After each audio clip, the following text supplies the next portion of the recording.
శ్రీమాత్రే నమః.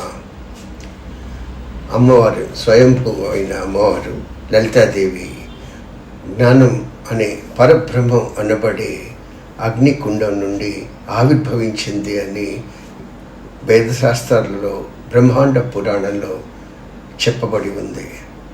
శ్రీ లలితాదేవి అమ్మవారికి ఒకటి ప్రకృతి అనబడే స్త్రీ రూపం ఉంటుంది, మరొకటి రెండవది ప్రజాపత్య పురుషుడు అనబడే ఒక పురుష రూపాలు ఈ రెండు అమ్మవారికి ఉంటాయి.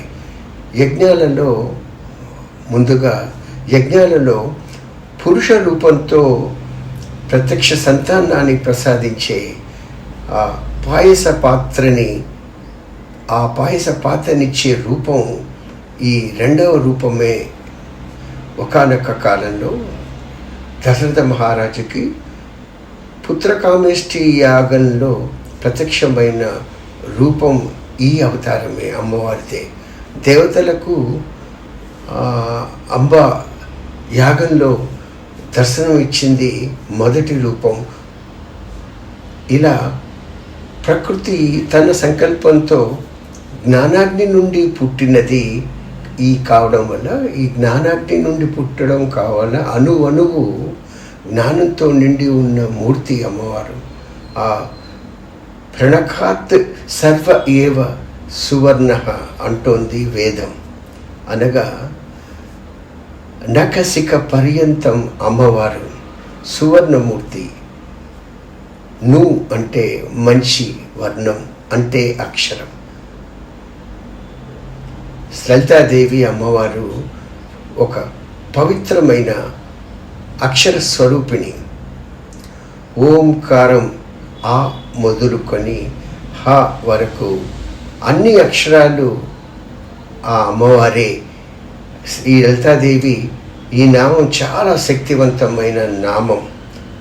మంత్రం ఎలా అంటిది అంటే ఫలితం ఓం చిదగ్నికుండ సంభూతాయై నమః. చిదగ్నికుండ సంభూతాయై నమః అనే లలితా శాసనంలోని అనబడే ఈ మంత్రాన్ని నిత్యం 27 సార్లు జపిస్తే జ్ఞానం లభిస్తుంది, తెలివితేటలు పెరుగుతాయి. ఈ మంత్రాన్ని 5 లక్షల సార్లు తన జీవితంలో ఎవరైనా జపిస్తే అలాంటి మనిషి వారు సప్త ఋషుల స్థాయిలోకి కూడా చేరుతాడు అని అంటూ ఉంటారు. చిన్న పిల్లలకు ఈ మంత్రం ఉపదేశం చేసి వారి చేత రోజుకి ప్రతి ఒక్కరూ తమ పిల్లలకి, చిన్న పిల్లలకి 108 చొప్పున ఒక 41 రోజులు జపం చేయిస్తే విద్యావంతులు అవుతారు. పిల్లలు జ్ఞాపక శక్తి పెరగాలనుకున్న బొత్తిగా లేని వారికి జ్ఞాపక శక్తి 90 రోజులు ఇలా చేసి చూడండి ఈ మంత్రాన్ని 108 చొప్పున. ఆపై అసాధారణ రాకపోతే అడగండి అంటాడు మార్కండేయ మహర్షి. ఇలా విజ్ఞానాభివృద్ధి, అమ్మవారు విజ్ఞానాభివృద్ధిని పెంపొందించే మంత్రం ఈ అమ్మవారు లలితా సహస్రనామంలో ఉంది. ప్రతి నామము ఐశ్వర్యాన్ని చేకూరుస్తుంది. ఇలా లలిత సహస్రనామంలోని ప్రతి నామము ఒక మహామంత్రంగా చెప్పబడి ఉంది. ఏ మంత్రమైనా మీరు ఎన్నిసార్లు అయినా చేసినా, ప్రతి నామం మీకు తెలిసినా తెలియకుండా పోయినా అమ్మవారి ఒక రూపం అమోఘం. ప్రతి నామం ఒక మహామంత్రంగా ఇక్కడ చెప్పబడి ఉంది.